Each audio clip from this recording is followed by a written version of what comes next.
folks? Good afternoon, David Atkins. All right, I'm fixing to show y'all a video. Okay, I've learned how to do this. I'm going to show y'all a video of what they're doing with the human brain, how they're hacking it, and how this is going to destroy the whole world.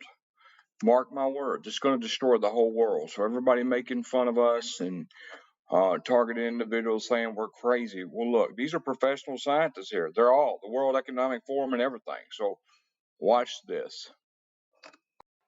We will. That's over. Over. One of the features of this fourth industrial revolution is that it doesn't change what we are doing, but it changes us. The difference of this fourth industrial revolution is it doesn't change what you are doing.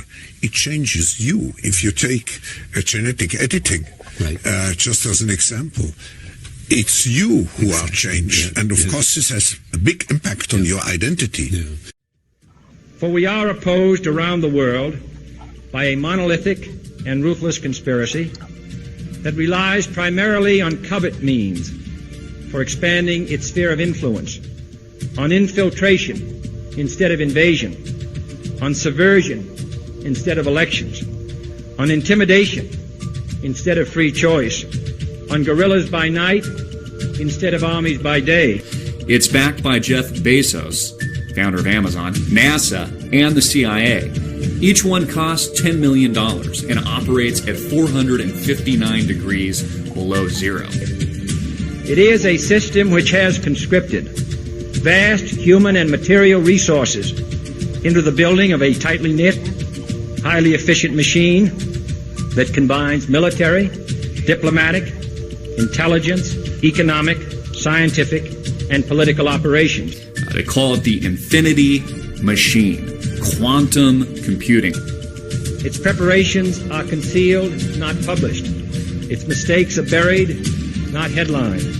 Its dissenters are silenced, not praised. No expenditure is questioned, no rumor is printed, no secret is revealed. Now, in the past, many tyrants and governments wanted to do it, but nobody understood biology well enough. And nobody had enough computing power and data to hack millions of people. Neither the Gestapo nor the KGB could do it. But soon, at least some corporations and governments will be able to systematically hack all the people. We humans should get used to the idea that we are no longer mysterious souls. We are now hackable animals. Data might enable human elites to do something even more radical than just build digital dictatorships. By hacking organisms, elites may gain the power to re-engineer the future of life itself.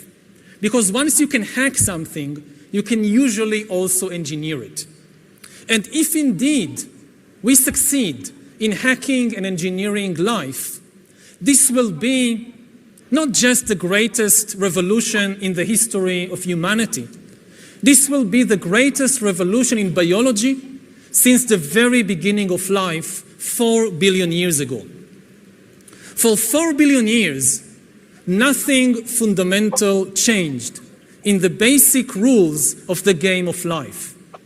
All of life, for 4 billion years, dinosaurs, amoebas, tomatoes, humans, all of life was subject to the laws of natural selection and to the laws of organic biochemistry.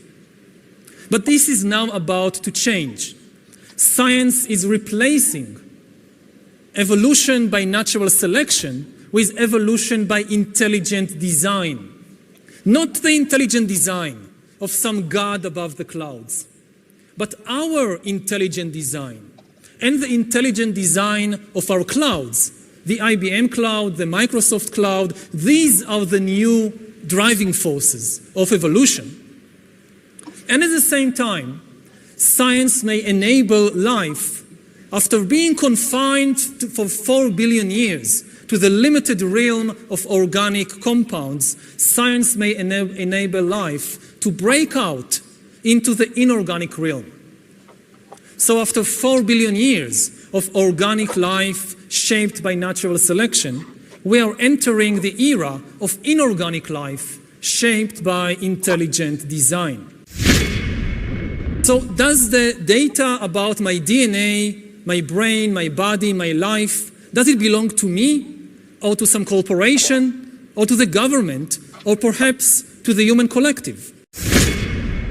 Humans are now hackable animals.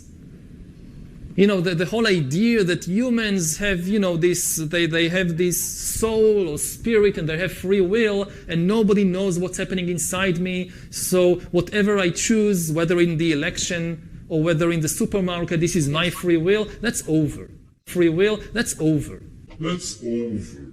Over. Today, we have the technology to hack human beings on a massive scale. Yeah, I mean, everything is being digitalized. Everything is being monitored. In this time of crisis, you have to follow science. It's often said that you should never allow a good crisis to go to waste, because a crisis is an opportunity to also do good reforms that in normal times people will never agree to. But in a crisis, you see, we have no chance. So is maybe the most important development of the 21st century is this ability to hack human beings, to go under the skin, collect biometric data, analyze it, and understand people better than they understand themselves. This, I believe, is maybe the most important event of the 21st century.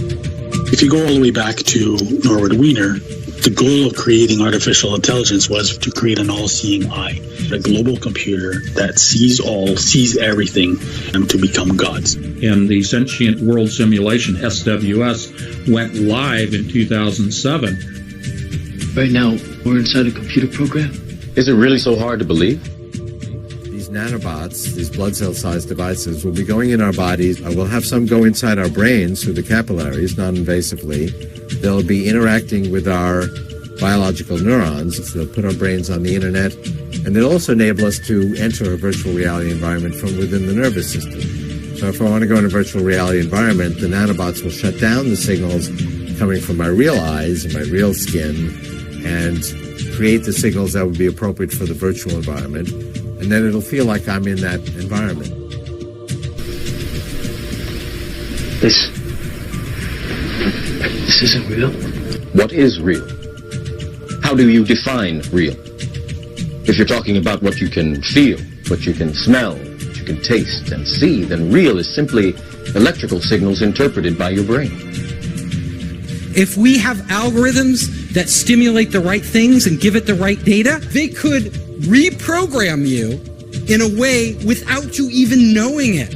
We call it hallucinating, right?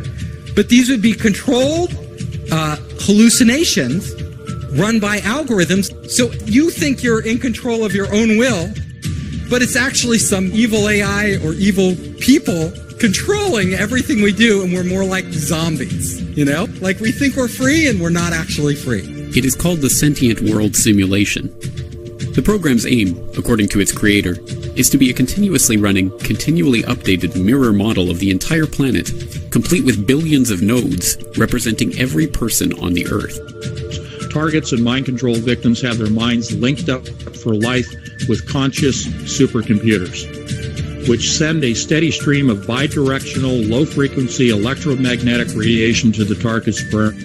And what people have to realize is that these targeted individuals are basically the test stage for rolling all of this madness out to all 7 billion of us on this planet. And this was a white paper put out by Purdue University in 2006, and the Sentient World Simulation, SWS, went live in 2007, which represents every person on the planet within this computer matrix as a node, and every node is given an avatar, an identifier.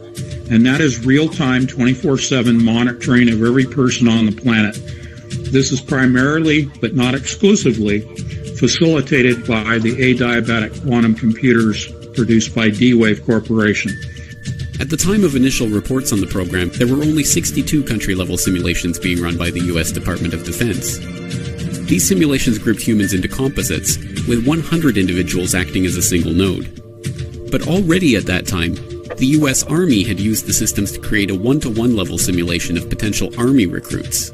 It's the stuff of a Hollywood movie, but a group of veterans has filed a lawsuit against the CIA and US Army claiming that the government planted remote-controlled devices in their brains. The claims relate to a government program at the US Army's Edgewood Arsenal in Maryland.